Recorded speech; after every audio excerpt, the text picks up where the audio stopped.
María Luján Rey, qué gusto. Muchas gracias. Gracias por venir, de verdad. Hace mucho que te estábamos buscando, gracias Silvio. Mirá que te rompimos los quinotos. Bueno, para eso estamos encargados de eso. Es un colega. Así que... para eso estamos. Sabe de qué se trata. Y surgieron cosas interesantes. Bueno, no sé cómo preguntarte cómo estás. Después quiero hablar de tu libro, después. Me pasa algo que... Bueno, pero eso es porque estoy grande.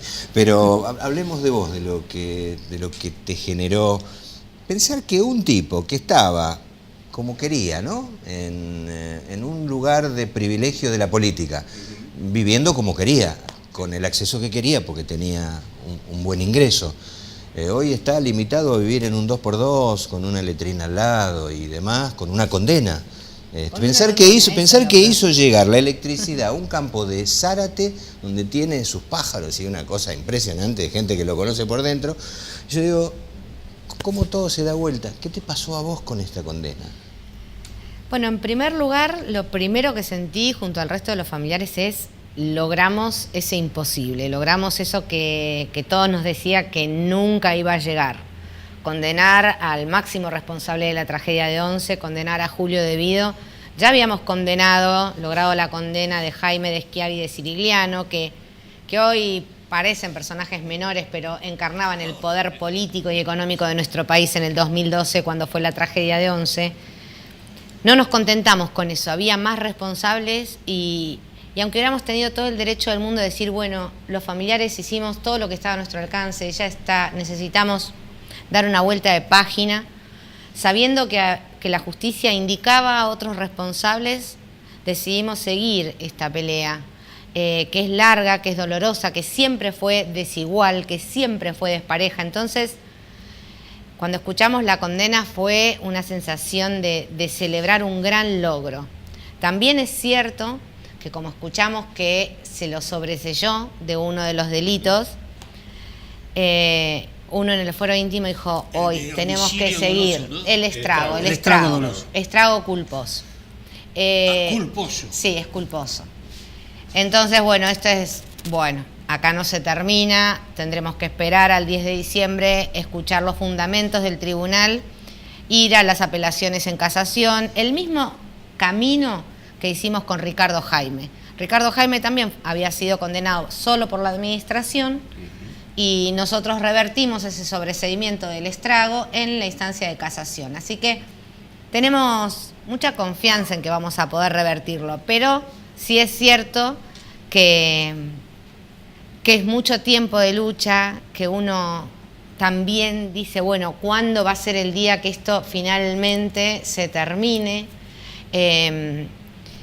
Y el dolor de una madre no termina nunca. No, pero uno arrancó esta lucha sabiendo que el dolor, que la ausencia, digamos, esto ya era una batalla perdida. Hay cosas que no las vamos a recuperar nunca más. Ninguno de los familiares seremos jamás quienes éramos antes del 22 de febrero del 2012. Tu realidad era otra. Absolutamente, absolutamente. Pero sí... Hay un hecho que además es simbólico y es muy fuerte y quizá no tiene que ver con los 5 años y 8 meses de debido, pero que sí es la inhabilitación perpetua, ¿no? De por vida a ejercer cargos públicos. Porque sabemos que la política en la Argentina tiene un efecto vaivén. De reciclaje personajes permanente. Nefastos que son los mismos que seguimos teniendo una y otra vez. Exacto. Absolutamente. Para nosotros, pese a que eso por ahí pasa, digamos, como un dato menor, para la sociedad, para nosotros es importantísimo haber conseguido la inhabilitación perpetua. Cumplirán las condenas, saldrán en libertad en algún momento, pero no podrán ser nunca más funcionarios públicos. Por eso los familiares decíamos el 10 de octubre que nuestro país, a partir de esta condena, era un país un poquito mejor. Y no es una tranquilidad para los familiares. Los familiares estuvimos siempre tranquilos porque elegimos el camino correcto. Hemos demostrado que aún en una pelea desigual, sin faltas de respeto, sin escraches, sin violencia, con un paso firme pero sereno, hemos logrado lo que creían imposible. Entonces, Debido preso y condenado, no por preventiva, condenado, es una Argentina mejor para todos. Perdón, Coquito, estos 5 años y 8 meses es casi la máxima. Es casi la máxima, es de 6. 6 años. Está bien. Sí, Coco, por eso, bien. No, lo que no me queda claro es lo del Motorman Córdoba. porque evidentemente tenía material que era obsoleto. ¿Por qué le dieron 3 años? Lo que el tribunal entendió con Marcos Córdoba es que él tuvo una actitud imprudente y negligente en el manejo del Chapa 16.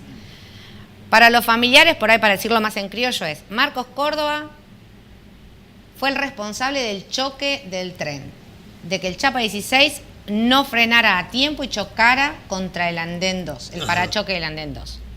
Que ese choque se convierta en una tragedia que mata a 52 y deja 800 heridos no es el impacto, no es producto de lo que hizo mal Marcos Córdoba, es producto de cómo reacciona una chapa podrida, un tren todo desvencijado, de diferentes alturas, con exceso de pasajeros, digamos. Eso es lo que convierte, claro, que no andaba el sistema hidráulico del parachoque, eso es lo que convierte este choque en una tragedia. En un tren en condiciones, con el mantenimiento y con todo funcionando bien, el impacto de la negligencia de Córdoba no se hubiera traducido en muertes. Por eso el tribunal lo considera responsable y cuando uno ve las penas, Córdoba recibió la menor de las penas. Es el último eslabón en la cadena de responsabilidades.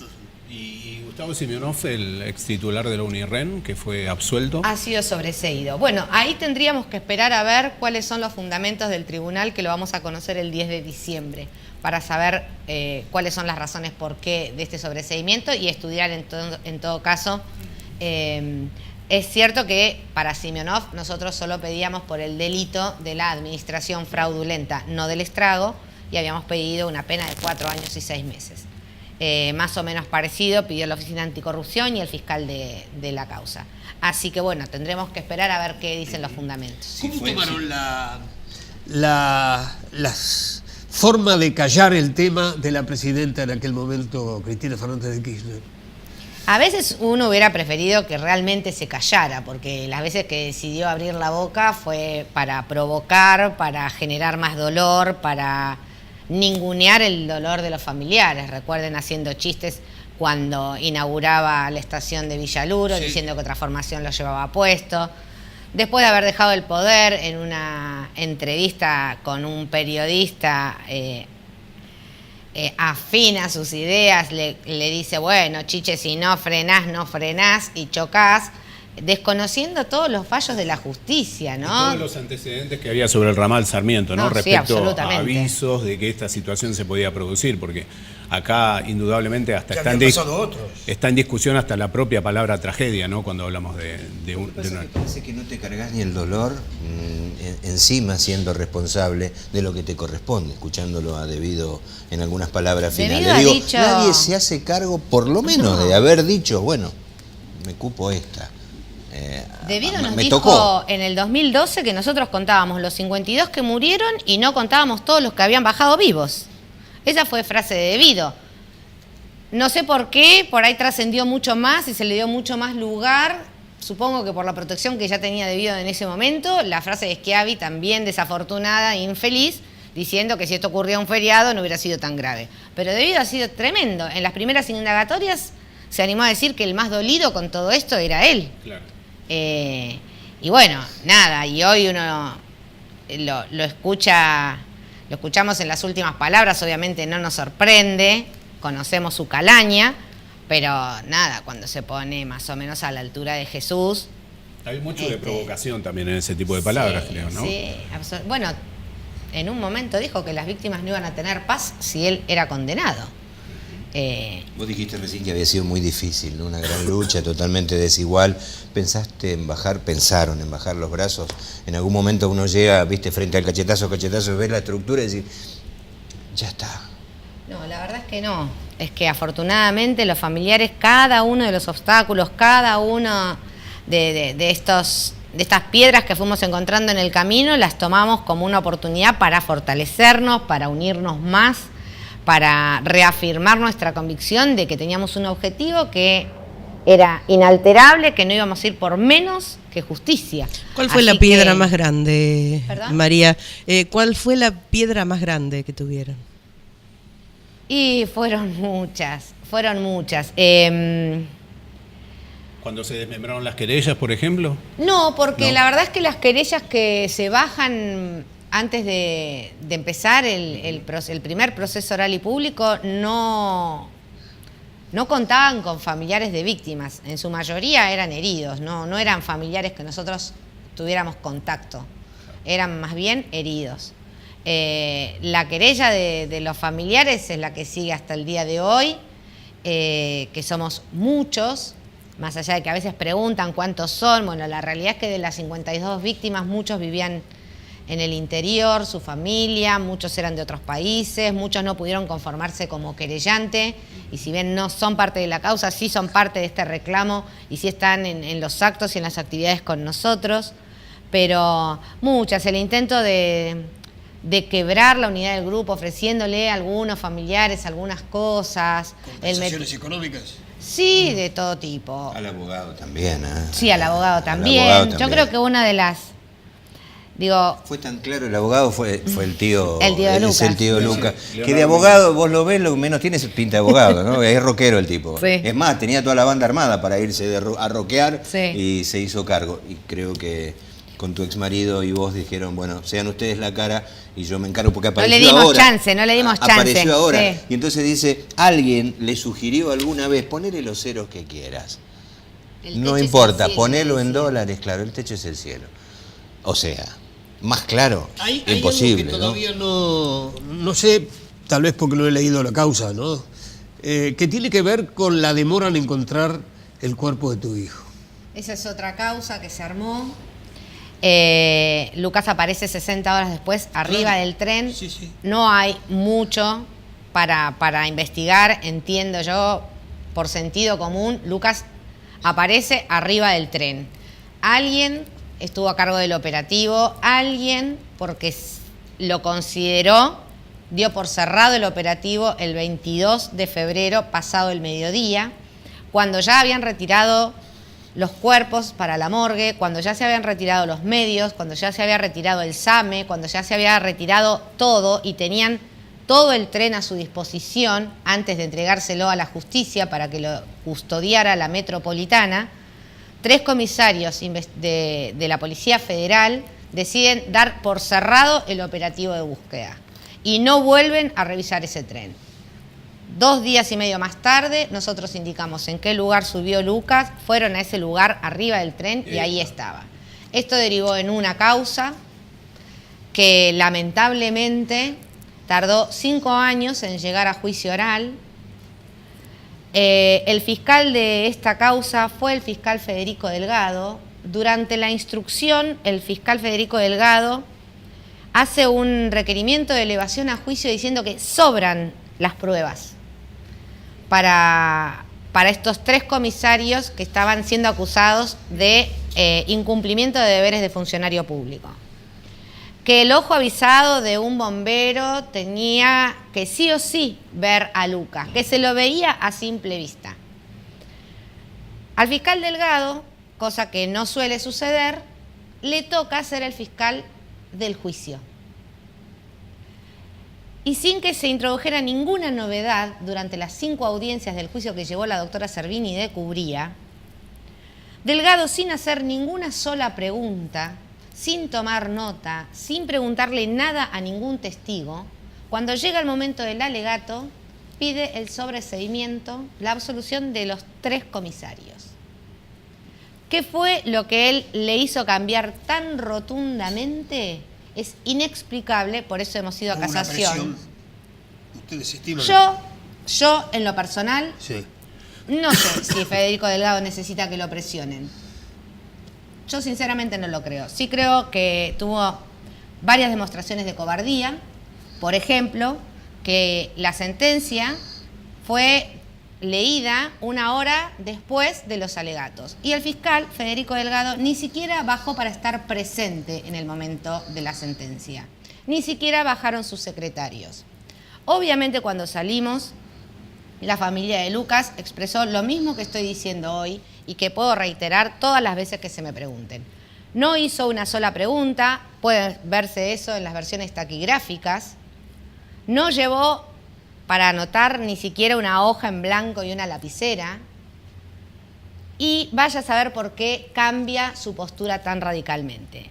A nuestros comentarios, el doctor Delgado sacó un comunicado desde su fiscalía para decir que los familiares de Lucas Menguini Rey éramos unos mentirosos. Lo que me parece una desubicación por parte de quien representa al Ministerio Público Fiscal. El doctor Delgado está muy acostumbrado a pasearse por los canales y cree que andar de remerita lo pone en el mismo lugar que nosotros y se olvida que es un fiscal federal y que tiene que dar explicaciones. Y que si él estaba convencido del alegato que hizo en el juicio por mi hijo, tendría que haber estado ahí sentado escuchando la sentencia, que de hecho le dio la razón. Nos explica por qué no vino, nos explica por qué después saca un comunicado desde su fiscalía injuriando a los familiares. Sin dar ninguna respuesta a lo que ustedes plantean. No tiene ninguna. Esta mamá además escribe libros y trata de juntar todo lo que... ¿Dónde está tu dolor? Conmigo. Contigo. Sí, está siempre. La buena alternativa, bien Zapulla, Zapulla de Sanalía, es la presidenta del Consejo Liberante de Morón. Consejo Cultural, no importa, pero vale la pena. Esto va a ocurrir el lunes 22 de octubre a las 7 de la tarde. La entrada es libre y gratuita. El libro es, están viendo el afiche igual desde mis zapatos. En tu visita anterior nos lo trajiste, te lo muestro. Lo vas a estar presentando allí con un prólogo fantástico de Juan José Campanella, ni más ni menos. Pero ¿vos te acordás, Noemí, cuando vino María Luján, que sos la más memoriosa del grupo? No, sí, te pongo en una... Sí, cuando recién había sacado el libro. Bueno, mirá, sí. Llegué a la página 25 y como estoy grande y lloro por todo, no puedo seguir. Pero tomo estas líneas, nada, decís ahí, mientras lo llamé a mi papá le dije lo que pasaba, lo que había ocurrido. Le pedí que viniera a buscarme porque teníamos que ir para el centro, que Paolo, tu ex marido, ya había ido al trabajo de Lucas y él no había llegado. Paolo iba para 11 y yo esperé al frente del televisor que llegara mi papá y volviera Lara, tu amor. Mientras insistía con el teléfono de Lu. Llegó mi papá, la historia sigue y ahí me he quedado desde ese momento. Está en mi mesa de luz, yo prometo leerlo. Aunque me cague llorando, ¿viste? Porque además tengo otros libros, digo, ¿para qué carajo están si no los termino nunca? Pero a este le voy a ganar, voy a terminar. A este particularmente lo quiero mucho. Bueno, lo vas a estar presentando ahí. Sí, una linda iniciativa claro, de Analía. Claro. Agradezco también a David Brignole y a todos los que hicieron posible que se pueda presentar. Este libro lo escribí yo a modo de diario, no pensé que iba a ser un libro, era un escrito para mí. Cuando finalmente tomé el coraje y decidí compartirlo, sentí que si bien es desde mis zapatos, porque es lo que a mí me sucedió, bien podría haber sido desde los zapatos de cualquier familiar de víctima de la tragedia de Once. Y después de compartirlo me di cuenta que tenemos muchos puntos en común con familiares de víctimas de cualquier muerte violenta y evitable. Hay situaciones que más allá del dolor nos hermanan y bueno, y a veces sirve compartirlo. Yo lo primero que pensé cuando me propusieron compartirlo es que el que lo lea sepa que lo que me pasó a mí le puede pasar a cualquiera, que yo no tengo nada en particular, nada en especial y por eso me tocó. Es que tratándose del Sarmiento pudimos haber sido cualquiera claro, de nosotros. Cualquiera. Esa es la idea. Muchas gracias. No, gracias a ustedes. Me quedo pensando, yo soy papá también de 2 adolescentes y los huevos que tiene la mujer para esto son muy distintos a los nuestros. Estamos, pero son absolutamente... ¿De qué me viene a hablar de empoderada? Ya están, son ellas. Además, Raúl, cuando cuenta, yo soy usuaria desde chiquita del ferrocarril Sarmiento. Y a cualquiera de nosotros nos podría haber pasado lo mismo que le pasó a cualquiera de esas 52 víctimas, ¿no? A cualquiera. Cuando ella cuenta, recuerdo todo lo que fue pasando y todas las vidas que fueron quedando. en las vías, en los ferrocarriles, en la gente que se caía del tren, en los agujeros del tren, en todo esto. Así que uno se pone en los zapatos también, porque cualquiera de nosotros podría haber sido víctima. Lunes a las 7 de la tarde, vas a estar ahí seguro, Noemí, porque sos movediza e inquieta, y aquí estaremos con Analía la semana que viene, ¿por qué no?, charlando de esto. Gracias, María Luján.